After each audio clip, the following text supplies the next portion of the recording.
नमस्कार मित्रों इस वीडियो में हम पुरुष सूक्त के ऊपर चर्चा करेंगे। पुरुष सूक्त ऋग्वेद के 10वें मंडल का 90वां सूक्त है और ये एक बहुत ही महत्वपूर्ण सूक्त है क्योंकि इस सूक्त में जो विचार प्रस्तुत किए गए हैं उन्होंने सनातन संस्कृति को बहुत प्रभावित किया है। ये जो सूक्त है ये इस संपूर्ण सृष्टि में जो था, जो है और जो होगा, उन सभी के पीछे की एकता के बारे में चर्चा करता है। और ये जो विचार है ये सनातन संस्कृति में एक बहुत ही महत्वपूर्ण विचार है जिसको कि आगे चल के हमारे अन्य धर्म ग्रंथों में भी प्रस्तुत किया गया है। तो चलिए पुरुष सूक्त का गहराई से अध्ययन आरंभ करते हैं।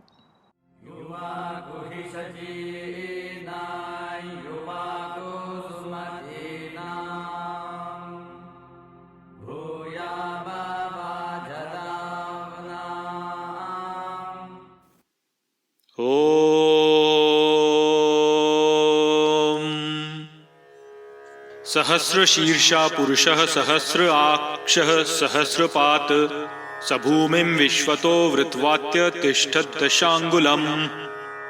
सहस्र सिर, सहस्र नेत्र, सहस्र पैर वाला पुरुष, उसने घेरा है भूमि विश्व को, बैठा है 10 उंगलियों में।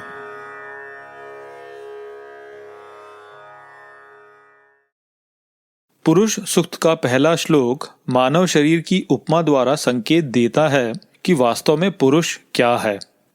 कई धार्मिक परंपराएं छवियों द्वारा इस ब्रह्मांड के पीछे की शक्ति का वर्णन करने को वर्जित करती हैं, किंतु इसमें समस्या ये है कि हम मनुष्य केवल छवियों के संदर्भ में सोच सकते हैं, और यदि आप किसी को सत्य का छवियों द्वारा वर्णन करने से रोकते हैं तो यह सत्य को व्यक्त करने में एक बड़ी बाधा बन जाता है।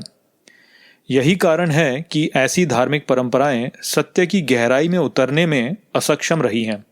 भारत के प्राचीन ऋषियों ने जो गहन अंतर्दृष्टि प्राप्त की, उनको व्यक्त करना सरल नहीं है। गहन विचारों को उपमाओं और रूपकों के माध्यम से ही उचित रूप से प्रस्तुत किया जाता है और वेदों ने उनका व्यापक रूप से उपयोग किया है। संस्कृत में पुरुष का अर्थ है मनुष्य। अब क्योंकि मनुष्य चेतन है, इसलिए सामान्य स्तर पर पुरुष सभी प्राणियों में उपस्थित चेतना को दर्शाता है। इस ब्रह्मांड को चेतना की दृष्टि से देखा जाए तो संपूर्ण सृष्टि का अस्तित्व केवल तभी होता है जब चेतना उसे अनुभव कर रही हो। क्वांटम मैकेनिक्स हमें बताता है कि कोई भी घटना केवल तब होती है जब उसका चेतना द्वारा अवलोकन होता है, अन्यथा वह घटित एवं अघटित अवस्था के बीच में निलंबित रहती है। यह इंगित करता है कि चेतना के बिना ब्रह्मांड अव्यक्त में चला जाता है। इसलिए इस ब्रह्मांड के अस्तित्व के पीछे पुरुष है। यदि पुरुष नहीं होता है तो संसार भी नहीं होता है। इसलिए यदि इस संपूर्ण सृष्टि को एक इकाई के रूप में वर्णित किया जाना हो तो उसे पुरुष के रूप में ही वर्णित किया जाना चाहिए, क्योंकि जो भौतिक संसार है वो इस पुरुष से ही सृजित हुआ एक भाग है। श्लोक में उल्लेख है कि पुरुष के सहस्र सिर, पैर और आंखें हैं। वह 10 उंगलियों में स्थित है और उसने पूरी सृष्टि को घेरा हुआ है। इसे समझने के लिए हमें यह समझना होगा कि चेतना सभी जीवों में प्रतिपल उपस्थित है। हमारे नाम और रूप के पीछे जो हमारा वास्तविक मूल है वो पुरुष है, जिसका अर्थ है कि हम सभी पुरुष के विभिन्न पहलू हैं। हम सभी अपने अपने दृष्टिकोण से इस ब्रह्मांड का अनुभव कर रहे हैं और इस प्रकार पुरुष हमारे माध्यम से इस ब्रह्मांड को विभिन्न दृष्टिकोणों से अनुभव कर रहा है। इन विभिन्न दृष्टिकोणों को यहाँ पुरुष के सहस्र सिर, पैर और आंखों द्वारा दर्शाया गया है। क्योंकि हम जो कुछ भी जानते हैं वही वास्तव में इस ब्रह्मांड में प्रकट हुआ है, इसलिए पुरुष ने इस संपूर्ण सृष्टि को घेरा हुआ है। क्योंकि उंगलियों का उपयोग प्रायः किसी विशेष दिशा में इंगित करने के लिए किया जाता है, इसलिए इस श्लोक में उंगलियां सभी दिशाओं को दर्शाती हैं। 10 उंगलियां हमारे हाथ की सभी उंगलियां हैं, इसलिए यह कथन कि वह 10 उंगलियों में स्थित है, इसका वास्तविक अर्थ है कि वह सभी दिशाओं में स्थित है। पुरुष एवेदं सर्वं यद्भूतं यच्च भव्यम् उतामृतत्वस्योशानो यद्नयनातिरोहति।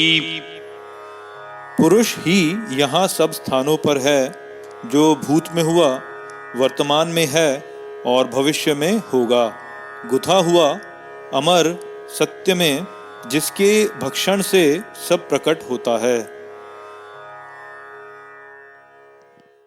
जब हम इस सृष्टि को देखते हैं तो हमें इसमें बहुत विविधता दिखाई देती है। हमें पहाड़, झीलें, मेघ आदि दिखाई देते हैं। हमें कई प्रकार के पौधे और पशु दिखाई देते हैं। इस ग्रह पर 7 अरब लोग रहते हैं और हम उन सभी को एक दूसरे में पृथक देखते हैं। किंतु यदि हम इस विविधता को अनदेखा करते हैं और एकता की खोज करते हैं तो इस संपूर्ण सृष्टि को एक इकाई के रूप में देखा जा सकता है, जिसमें वह सब कुछ सम्मिलित है जो अस्तित्व में था, है और आगे होगा। यही पुरुष है। पुरुष की अवधारणा को समझने के लिए हमें यह समझना होगा कि इस विविधता के पीछे कुछ ऐसा है जो समान है, और यदि गहराई से सोचा जाए तो इस सृष्टि में उपस्थित सभी वस्तुओं में जो एक इकाई समान है वह अस्तित्व है। अस्तित्व अमर है, क्योंकि यदि कोई कहता है कि कुछ भी अस्तित्व में नहीं है तो भी एक इकाई अस्तित्व में है, और वो है अस्तित्व का अभाव। तो इस तथ्य से कि कुछ भी अस्तित्व में है, यह निष्कर्ष निकाला जा सकता है कि ऐसा कोई भी समय नहीं था या ऐसा कोई भी समय नहीं होगा जब अस्तित्व नहीं रहा हो। इस प्रकार से यह सिद्ध होता है कि पुरुष अमर है। ये श्लोक यह भी कहता है कि पुरुष का भक्षण करके विभिन्न वस्तुएं प्रकट होती हैं। दूसरे शब्दों में इस ब्रह्मांड और उसके परे जो भी प्रकट वस्तुएं हैं उनके पीछे का स्रोत पुरुष है।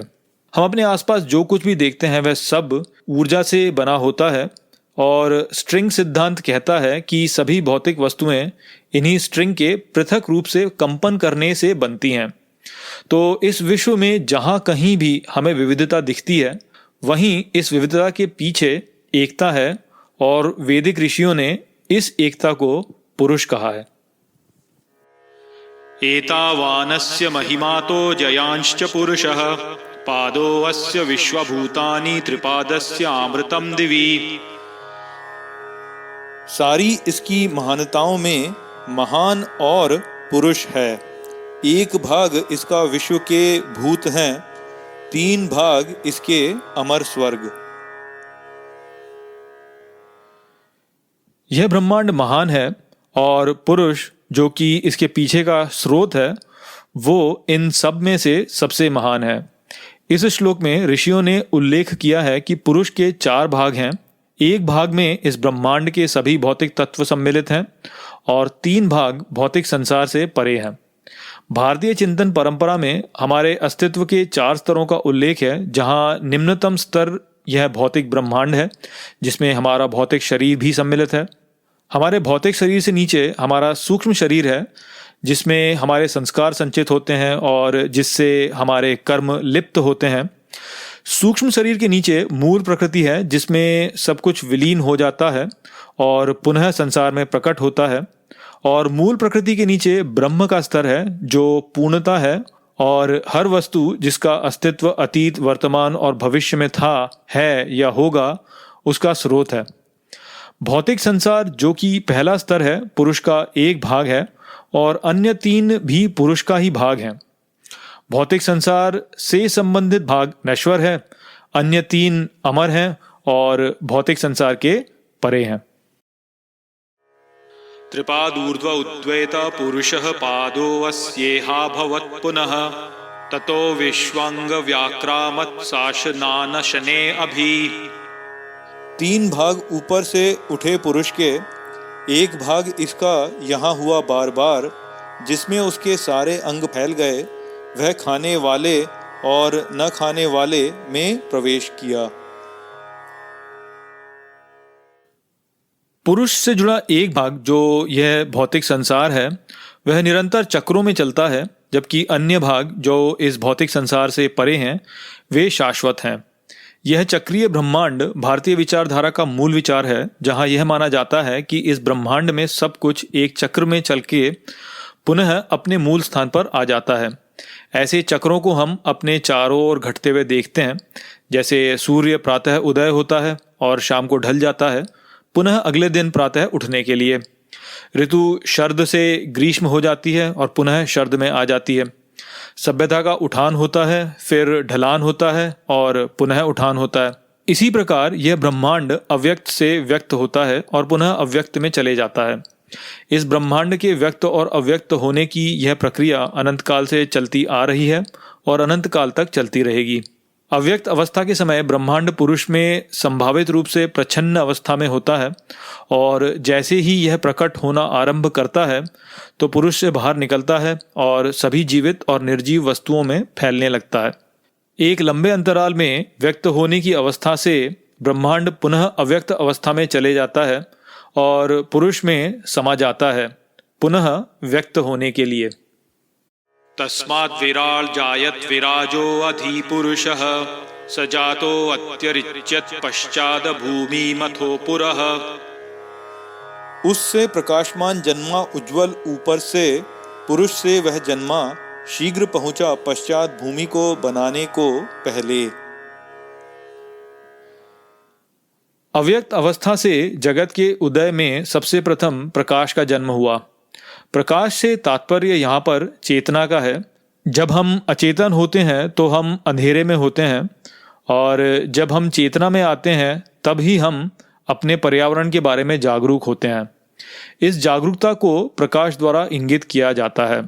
यह श्लोक उस चेतन इकाई का वर्णन करता है जो पुरुष से निकलकर भूमि के निर्माण में लग गई। भूमि से तात्पर्य यहाँ धरती का नहीं है बल्कि यह संपूर्ण प्रकृति का प्रतीक है। इस ग्रह पर उपस्थित जो कुछ भी है वह सब भूमि से आता है और क्योंकि इस ब्रह्मांड में सब कुछ भौतिक प्रकृति से आया है इसलिए संपूर्ण प्रकृति को दर्शाने के लिए भूमि सबसे उचित प्रतीक है। इस श्लोक में प्रयुक्त इन प्रतीकों को समझने के पश्चात हम इसके संदेश को समझ सकते हैं। श्लोक कहता है कि जब यह ब्रह्मांड पुरुष में से प्रकट हुआ जो उसके संपूर्ण रूप का केवल 1/4 भाग है तो चेतना पुरुष से उत्पन्न हुई और इस संसार के निर्माण में तीव्रता के साथ आगे बढ़ी।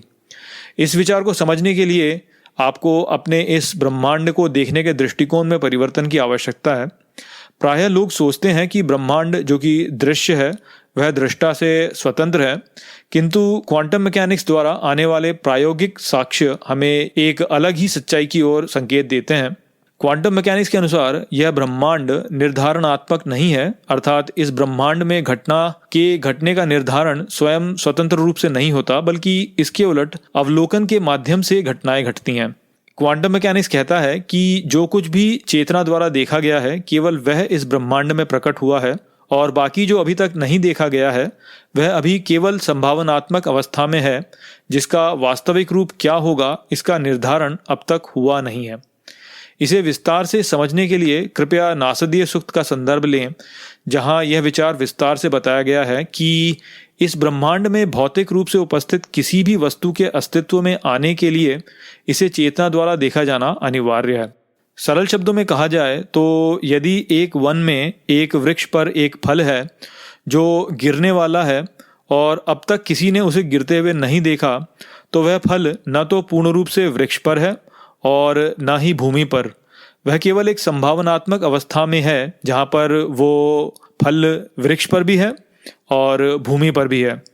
जैसे ही कोई व्यक्ति उसे या तो भूमि पर गिरा हुआ देख लेता है या वृक्ष पर लगा हुआ देख लेता है तो वह इस संभावनात्मक अवस्था से निकल करके एक निर्धारित अवस्था में चले जाता है जहाँ पर या तो वो पूर्ण रूप से वृक्ष के ऊपर होता है या भूमि पर गिरा हुआ होता है। इस प्रकार चेतना ही वह कारक है जिसके द्वारा इस ब्रह्मांड में उपस्थित हर इकाई का निर्धारित अस्तित्व हुआ है।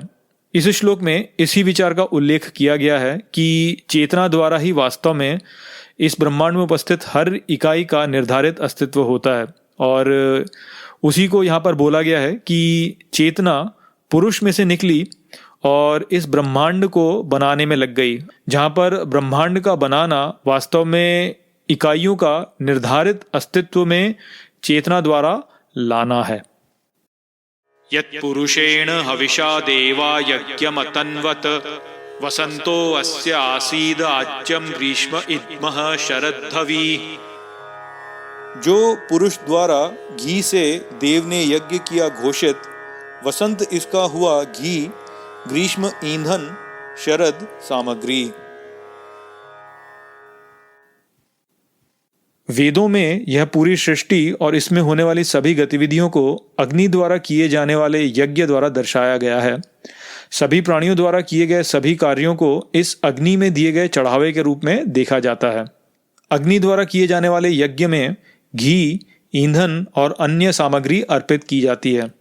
अब क्योंकि इस ब्रह्मांड में हर समय अर्थात हर ऋतु में कुछ न कुछ गतिविधि क्रियामान है, इसलिए घी, ईंधन और सामग्री को 3 ऋतुओं से जोड़ा गया है जो कि इस यज्ञ में अर्पित की जाती हैं। घी अग्नि को और प्रबल बनाता है, इसलिए इसे वसंत द्वारा दर्शाया गया है, जिस समय संसार में तापमान बढ़ता है और प्राणी अधिक क्रियाशील हो जाते हैं, अर्थात जो यज्ञ है वो अधिक तीव्र हो जाता है। दूसरे शब्दों में कहा जाए तो वसंत ऋतु के आगमन पर ब्रह्मांड में गतिविधि बढ़ जाती है। अग्नि का मुख्य स्रोत ईंधन है और यह ग्रीष्म ऋतु को दर्शाता है जब संसार में गतिविधि अपने चरम पर होती है। जब हम अग्नि में सामग्री अर्पण करते हैं तो यह अग्नि की तीव्रता को कम कर देता है और इसलिए यह शरद ऋतु को दर्शाती है, जिस समय इस ब्रह्मांड में गतिविधि कम हो जाती है। श्लोक के आरंभ में उल्लेख है कि देव ने घी से यज्ञ की घोषणा की। यज्ञ की घोषणा ब्रह्मांड के अव्यक्त अवस्था से व्यक्त अवस्था में आने को दर्शाती है। इस प्रक्रिया के समय इस ब्रह्मांड में गतिविधि में वृद्धि होती है।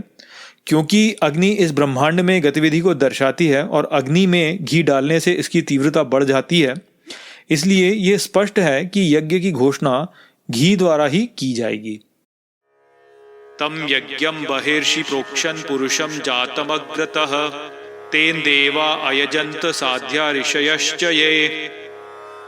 उस यज्ञ को कुश घास पर छिड़का, पुरुष जन्मा पहले उस देव ने यज्ञ किया, साधना की ऋषियों के लिए और ये।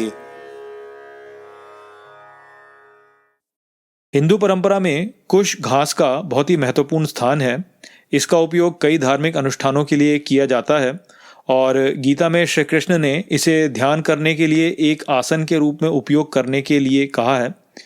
एक वैज्ञानिक अध्ययन में यह पाया गया है कि कुश घास में जीवाणुओं को आकर्षित करने की प्रवृत्ति होती है, अर्थात यदि आप इसे किसी जल में डाल देते हैं तो उस जल में उपस्थित जो भी कीटाणु हैं वो कुश घास की ओर चले जाएंगे और उसका जो जल है वो शुद्ध हो जाएगा। यही कारण है कि कुश घास शुद्धिकरण का प्रतीक है और इसका उपयोग शुद्धिकरण की प्रक्रिया के रूप में पानी छिड़कने के लिए किया जाता है। वेदों में जल का प्रयोग चेतना के प्रतीक के रूप में किया गया है। महासागर का उपयोग प्रायः सामूहिक चेतना, जिसे आत्मा कहा गया है, उसे दर्शाने के लिए किया जाता है और जल की एक बूंद व्यक्तिगत चेतना, जिसे जीव कहा गया है, उसको दर्शाती है।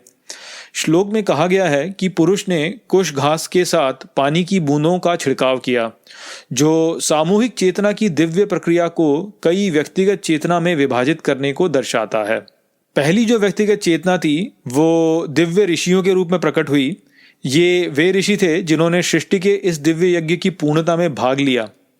कृपया समझ लें कि यहाँ ऋषियों का अर्थ किसी विशिष्ट व्यक्ति से नहीं है, बल्कि संपूर्ण ज्ञान के एक भाग से है।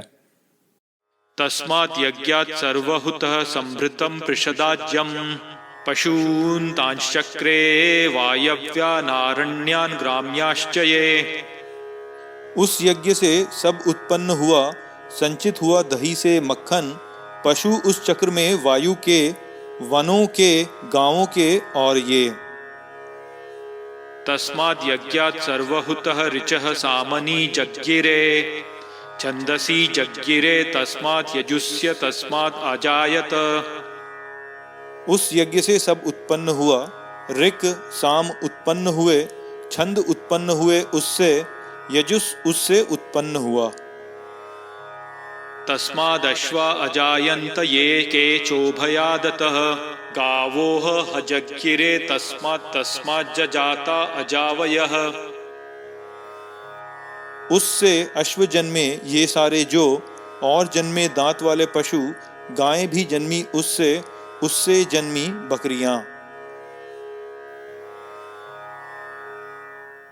श्लोक 8, 9 और 10 में भौतिक संसार के निर्माण की घोषणा के पश्चात उसके व्यक्त होने पर चर्चा की गई है। यह उल्लेख किया गया है कि जिस प्रकार मक्खन जमे हुए दूध में से प्रकट होता है, वैसे ही ये संसार पुरुष में से प्रकट होता है। हम जानते हैं कि मक्खन दूध में घुला हुआ होता है। जैसे ही दूध जम जाता है तो वह मक्खन के अलग होने की अवस्था में आ जाता है। जमे हुए दूध के मंथन से मक्खन उससे अलग हो जाता है और दूध से भिन्न एक इकाई के रूप में प्रकट हो जाता है। ठीक उसी प्रकार इस ब्रह्मांड में उपस्थित सभी विभिन्न वस्तुएं चेतना द्वारा इस ब्रह्मांड के मंथन से प्रकट हुई हैं। आरंभ में पूर्ण अज्ञान था और सब कुछ अंधकार में था। फिर जैसे जैसे चेतना पुरुष से निकली, उसने अपनी उत्सुकता में अपने चारों ओर के संसार की खोज आरंभ की, जिसके द्वारा नई नई वस्तुओं की खोज की गई। अधिक से अधिक जानने के लिए चेतना की यह जो स्वाभाविक प्रवृत्ति है खोज करने की, यही ब्रह्मांड के मंथन की प्रक्रिया है। प्रारंभ में एककोषीय जीवों का ज्ञान केवल उनके आसपास तक ही सीमित था और केवल उतना ही अस्तित्व में था। स्वयं का विस्तार करने और अधिक से अधिक जानने की इच्छा ने जीव को विकसित कर उसे अधिक जटिल बना दिया। इस प्रकार विकसित जीव अस्तित्व में आए। इन पशुओं को अपने चारों ओर के वातावरण का बोध हुआ और वे सभी वस्तुएं जो उनके चारों ओर के वातावरण में थी, वे अस्तित्व में आ गई। जब उन्होंने सूर्य और चंद्रमा को देखा तो सूर्य और चंद्रमा अस्तित्व में आ गए। अंततः मनुष्य विकसित हुए जो इस ब्रह्मांड में चल रही क्रियाओं की सराहना करने लगे। उन्होंने ब्रह्मांड के गहन कार्यों को समझा और इस ज्ञान से आनंद प्राप्त किया। इस प्रकार वेदों का जन्म हुआ, ऋक्, साम और यजुस। इस ब्रह्मांड का मंथन एक सतत प्रक्रिया है और जैसे जैसे हम इस ब्रह्मांड के अधिक से अधिक रहस्यों को उजागर कर रहे हैं, वैसे ही इस ब्रह्मांड में नई नई इकाइयां प्रकट हो रही हैं। ठीक वैसे ही जैसे मक्खन जमे हुए दूध के मंथन से प्रकट होता है। यत्पुरुषं व्यदधुः कतिधा व्यकल्पयन् मुखं किमस्य को बाहु का उरु पादा उच्येते। जैसे पुरुष देता है कितने सारे रूपों में, मुंह क्या इसका, कौन बाहें, क्या जांघें, पैर बोलते हैं। पुरुष के आकार का वर्णन यहाँ से आरंभ किया गया है।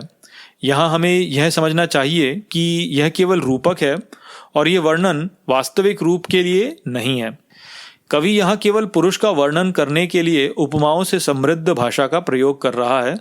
इसका अर्थ यह बिल्कुल नहीं है कि पुरुष का वास्तव में कोई मानवीय रूप है।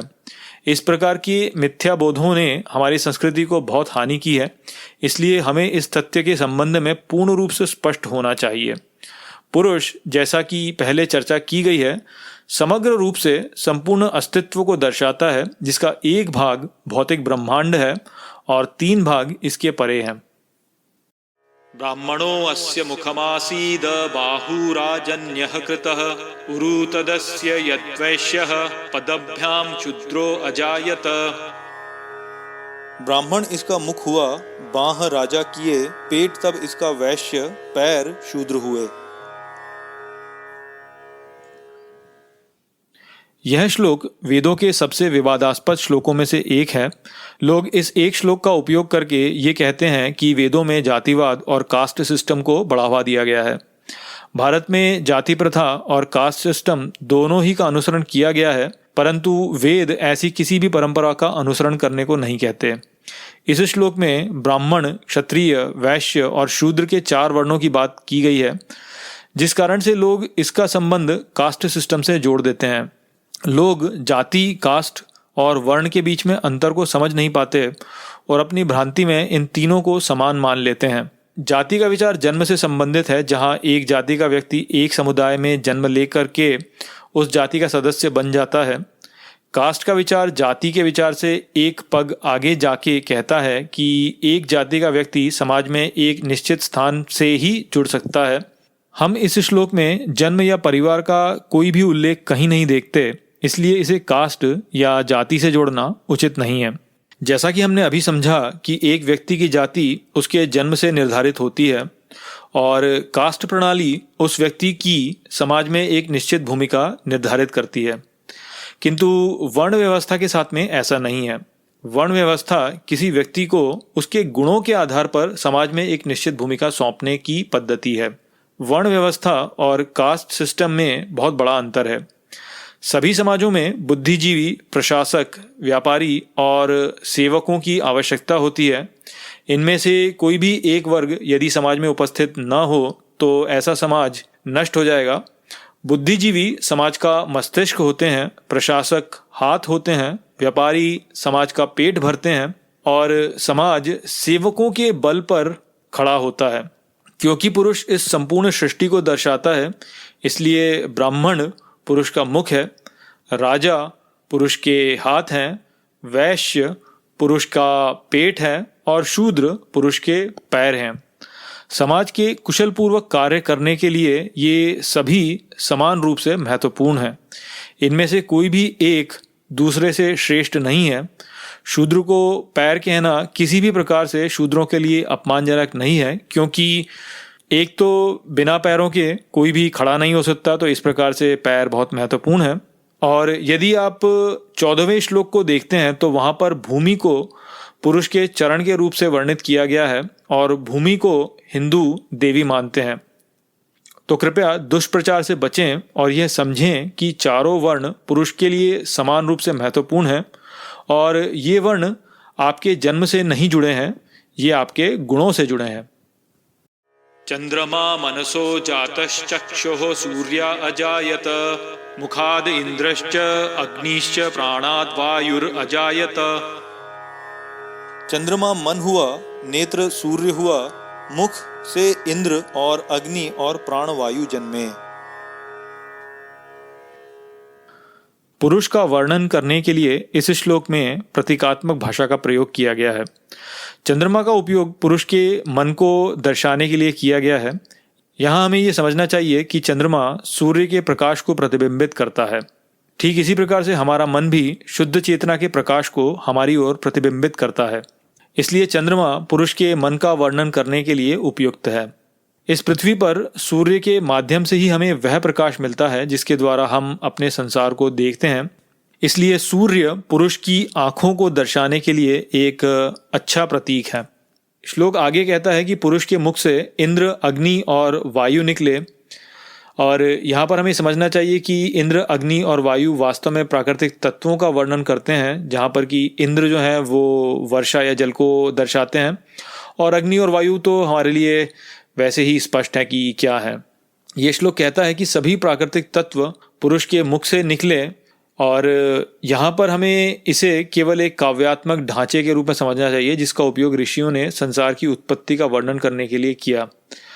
इसे सत्य मानने का हमारे पास में कोई भी वैज्ञानिक आधार नहीं है। हम सभी जानते हैं कि बड़े बड़े तत्व जैसे ऑक्सीजन, नाइट्रोजन आदि मूल रूप से हाइड्रोजन के फ्यूजन की प्रक्रिया द्वारा उत्पन्न हुए हैं और पश्चात उनके बीच रासायनिक अंतःक्रिया के माध्यम से जल, वायु आदि का निर्माण हुआ। नाभ्या आसीदंतरिक्षम श्रीष्णोध्यो संवर्तत पदभ्यां भूमिर्दिशः श्रोता तथा लोकामकल्पयन्। नाभि हुई अंतरिक्ष, शीर्ष ने स्वर्ग को संभाला, पैर बने भूमि, दिशा कानों से वैसे लोक बनाया। यह श्लोक फिर से वैज्ञानिक रूप से अनुचित है। यह भौतिक संसार को पृथ्वी, अंतरिक्ष और स्वर्ग के 3 लंबवत भागों में विभाजित करता है। श्लोक कहता है कि पृथ्वी पुरुष के चरण है, अंतरिक्ष उसकी नाभि या मध्य भाग है और स्वर्ग पुरुष का सिर है। हम जानते हैं कि अंतरिक्ष अनंत तक फैला हुआ है और ऊपर आकाश में स्वर्ग जैसा कोई भी स्थान नहीं है। इसलिए इस श्लोक को हमें केवल ऋषि की काव्यात्मक अभिव्यक्ति के रूप में समझना चाहिए। सप्तास्यासन परिधयस्त्रिसप्त समिदः कृतः देवा यज्ञं तन्वाना अबंधनन् पुरुषं पशुम्। 7 इसके मुंह को घेर के पिया इन 3/7 को अग्नि ने, देव ने जो यज्ञ किया बांधा पुरुष को प्राणियों में। यह श्लोक 3 परतों में एक दूसरे के ऊपर मढ़े हुए 7 ईंधन के खंडों के जमाव का वर्णन करता है, जिसमें यज्ञ की अग्नि को चढ़ावा अर्पित किया जाता है। इस यज्ञ के माध्यम से पुरुष इस संसार में उपस्थित विभिन्न प्राणियों में बंध गया, ऐसा ये श्लोक कहता है।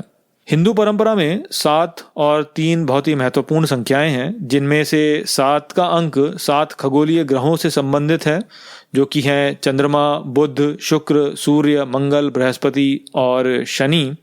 3 का अंक पृथ्वी, अंतरिक्ष और स्वर्ग के 3 परतों से संबंधित है। इसलिए 3 परतों में व्यक्तिगत 7 खंडों को मिलाकर के पूरे ब्रह्मांड को दर्शाया जाता है, जहां पुरुष स्वयं को जीवित प्राणियों में बांधता है और इस पूरी सृष्टि का अनुभव करता है। यही इस संसार में चल रहे दिव्य यज्ञ को दर्शाता है, जिसमें हम सब अपना अनुदान दे रहे हैं।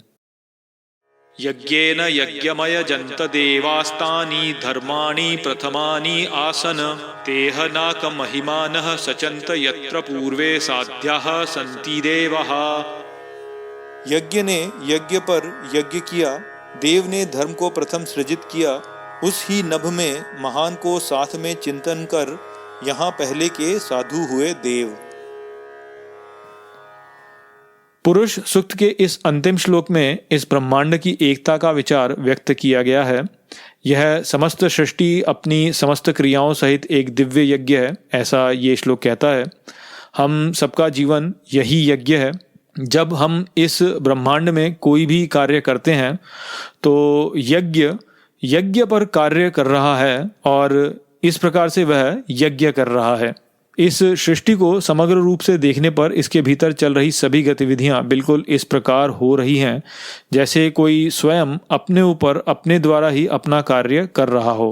हम अपने भ्रम में सोचते हैं कि हम इस सृष्टि से भिन्न हैं और इस पर कार्य कर रहे हैं, किंतु वास्तव में हम इस ही का भाग हैं और अपने हर कार्य द्वारा इस यज्ञ में अपना योगदान दे रहे हैं।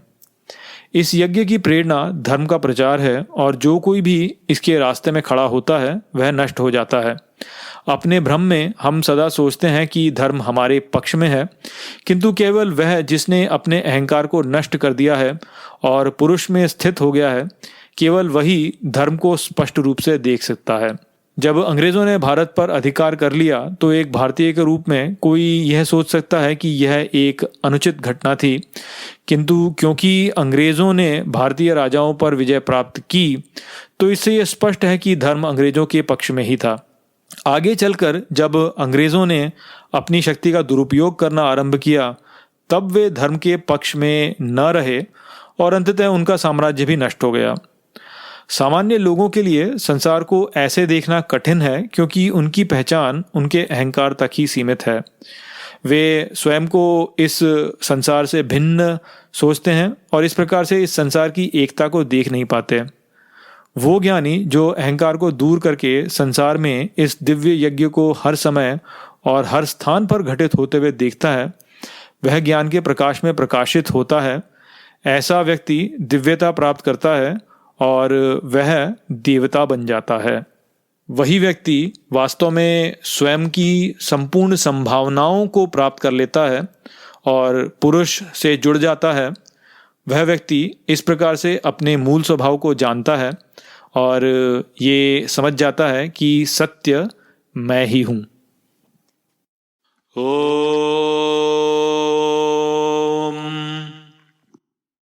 तो मित्रों, ये पुरुष सूक्त था। यहाँ पे हमने देखा कि किस प्रकार से ये जो सूक्त है ये संपूर्ण सृष्टि के पीछे की एकता के बारे में चर्चा करता है और इसके जो विचार हैं, यदि अब आप उन्हें समझ गए हैं तो आपके पास में अब एक उचित परिप्रेक्ष्य है जिसके द्वारा अब आप सनातन संस्कृति के जो दूसरे ग्रंथ हैं उनको भी गहराई से समझ सकते हैं। तो मेरी यही आशा है कि मैंने पुरुष सूक्त के विचारों को आपको गहराई से समझा दिया होगा। चलिए इसी के साथ इस वीडियो को यहीं पर समाप्त करते हैं। नमस्ते।